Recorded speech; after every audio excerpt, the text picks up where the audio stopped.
Hi, dear students, how are you? I hope you're fine. Today we're gonna discuss the market structures in quarter three. So let's start. Welcome back. As we know, not every business here operates in the same kind of market. Yes, we know that business here operates in different kinds of markets.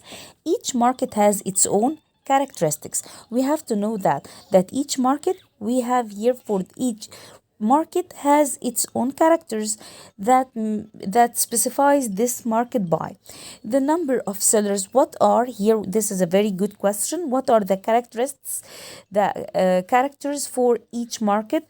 So we can say the number of sellers, the good service they produce, the difficulty of entering or leaving the market. So these are the three characters that identifies which type of this market. The type of market determines also what very important thing, the price. So when I talk about the type of market here, it determines the price. So what are the two main here kinds of market? We have the perfect competition and the imperfect competition, and we can say also for the perfect competition here the pure competition. Let's see the characters of the, yes, the perfect competition. We have here hundreds or thousands of sellers, so a very large number of sellers here in this kind of market. Yeah, usually agriculture products or things that are not made. So we have here, we are talking here about the agriculture, so it's not artificial thing, so they are here all ready. They are already made, it's not by man made. So we have here a very large number of sellers, okay, and mostly we have here the agricultural, they are selling in identical products. Okay, this means what? Each market sells the same thing. Yes, the tomato here is the same tomato in the other grocery, right? So there is no reason for non-price competition. Advertising, this means there is no reason here for advertising since it's all the same. Okay. Perfect competition, the third here character, no price control. What does it mean? Too many producers and consumers. We have here, as we know, i- for the agriculture, we have here too many producers. For example, too many producers and consumers.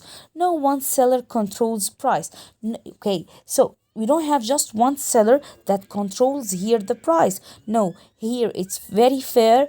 Prices are set by the market, not the firm. Okay. No or very few barriers to entry. Very few barriers here to keeping new sellers out. Very easy to enter and exit the market. It's very easy to enter this market, guys. It's very easy to work in the grocery field. Very easy.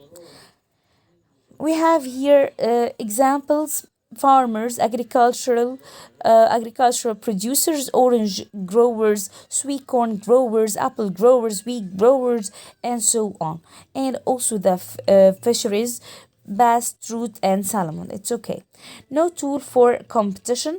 No tool of competition. We don't have we no need for advertising for this, as we see. Okay, what about the monopolistic competition? The monopolistic competition here, as we see, I have here many buyers and sellers exist. Here, many buyers and sellers exist here in this kind of competition. Firms act independently, and no single firm is large enough to change the market price alone.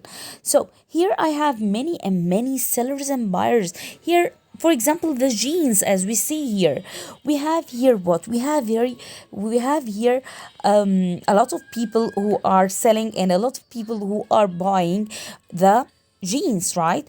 So we don't have here a big or a large enough firm that controls the price or the market. Firms sell slightly different products. Here, in this kind of monopolistic, each seller is trying to make its product a little bit unique. Why? To buy this, to sell this product here, to be competitive, to sell this product easily. Even virtually identical products are differentiated by brand name and also by packaging design, but all still here similar. Monopolistic competition, here we have sellers have some control over price. Of course, no one seller has enough power to change the price as a whole, but buyers are well informed about the differences in products. Here, as we as consumers or buyers, we know the difference here, guys, between these jeans and the other jeans, right? Use for example, use of non-price competition to gain customers. Like what? Advertising. I want to advertise here this product. Improved service. I'd like to improve my service to have to win the competition as supplier, of course. Okay, reliance on reputation. Here, if you have a good reputation, so I will trust you as a consumer to get from you. Okay, to get my product from you, from my jeans from you, for example. Some barriers to entry. Here we have some barriers also to entry, not like the first one. Fairly easy to enter and exit the market. It's easy, but not so easy. Here we have examples. Let's see for the toothpaste. For the monopolistic competition, for the toothpaste, we have Crest, Colgate, Aquafresh, and so on. And we have for the laundry detergent, Tide, Ariel, Persil, and so on. For the cosmetic, we have, as girls, we have MAC, Maybelline, CoverGirl, and so L'Oreal, of course, and so on. And as we see here, okay, tools of competition. What are the tools of competition? Product differentiation creates what? Creates buyer loyalty. Okay, when you as a producer make a good brand, make a good reputation, make a good, a very perfect good or service, so you're going to do what? Create buyer loyalty. So I'm as a buyer, I will be loyal for you. I will get. Whenever I want to buy something, I trust in you and I will come to you. Buyer loyalty allows firms to slowly increase the price. Wow. So here buyer loyalty, I can here use the buyer loyalty as a supplier to do what? To increase the price as a supplier. I know that you trust in me, you have trust in me. Yes, and you're gonna buy my jeans, for example, so I'm going to do what? I'm going to increase the price on you, not too much, or they will switch brands. Of course, if you will as a supplier will increase here the price of the brand, so I'm going to do what? Very very much, so I'm going to do what? Just switch the brand. So it's very easy. Most common market structure. This is most common, guys. So stop and think here, please. Think of a product that you are loyal to and its price. What's the price at which you would stop buying it? What substitute good product would you buy instead? Please think about it, and we will discuss this in the online session. Let's talk about here oligopolies. What does it mean, oligopolies? Let's see. Small number of firms control the market. I want to show you something before we start this. Here, like Pepsi and Coca-Cola. So, can you see? I have here in the oligopolies, we have here just small number of firms control the market. Here we have Pepsi and here, for example, Coca-Cola. They are two firms. They are controlling the, yes, of course, the market. We have here three or five firms for controlling at least 70% of the market. Many other firms exist, of course, but with little influence. So we have other firms for Pepsi and Coca-Cola, but with very, very little influence. Here, similar, selling similar products. They are similar. They are selling similar products, as we know. Sometimes more similar soda, cereal, or oil. We have here sometimes more different cars, movie production. Let's see. price is significantly controlled by firms. Those two firms as Coca-Cola and here Pepsi, as we see. This is possible because what?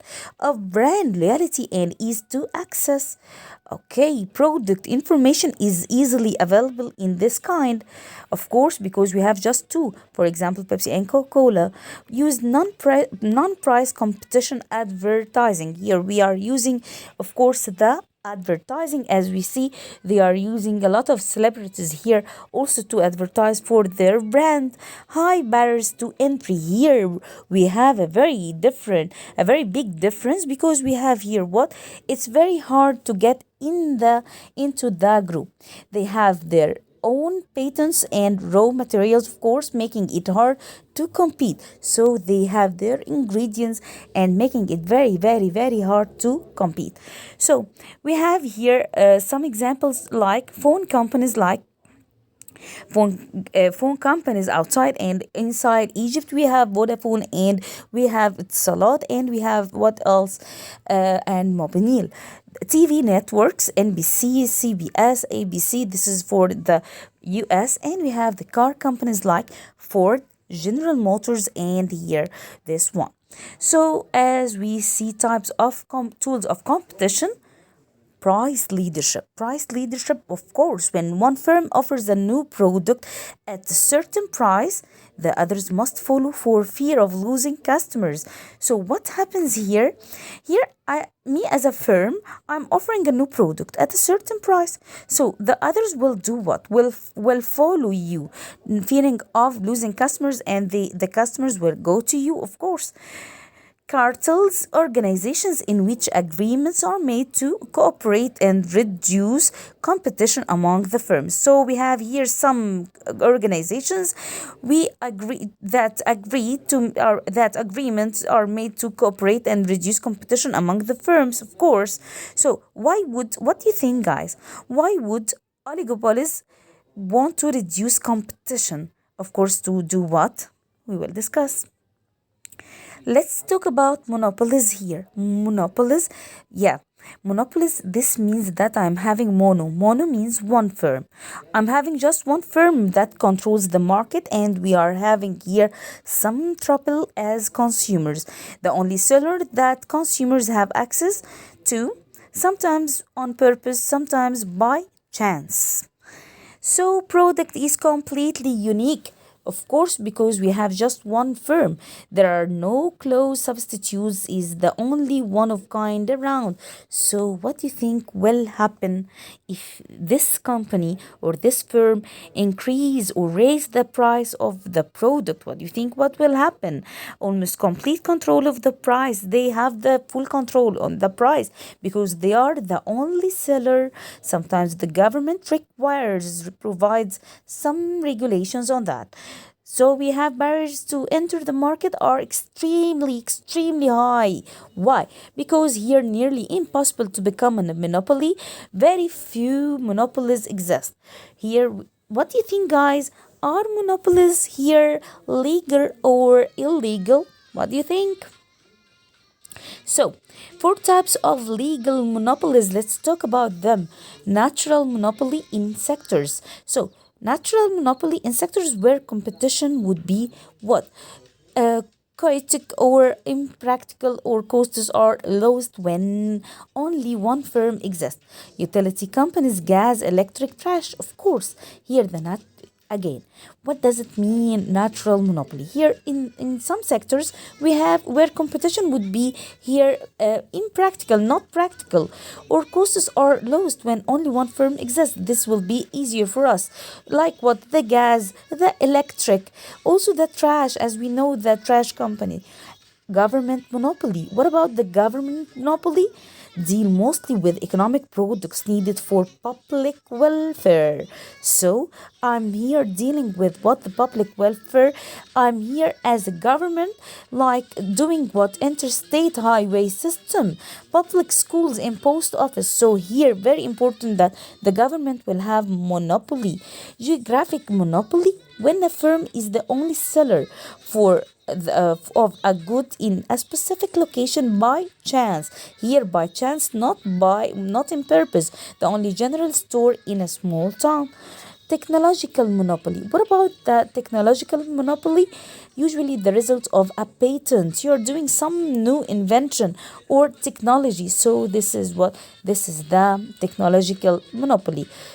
We have like here the Polaroid camera. That's okay. So we have here marked structure word scramble. Put the concepts in yellow under the heading to which they belong. So we have here oligopoly and perfect competition and pure monopoly. We can do this as an assignment. I hope you understood the session. If you have any question, please send me on the SCL. Bye bye, dear students.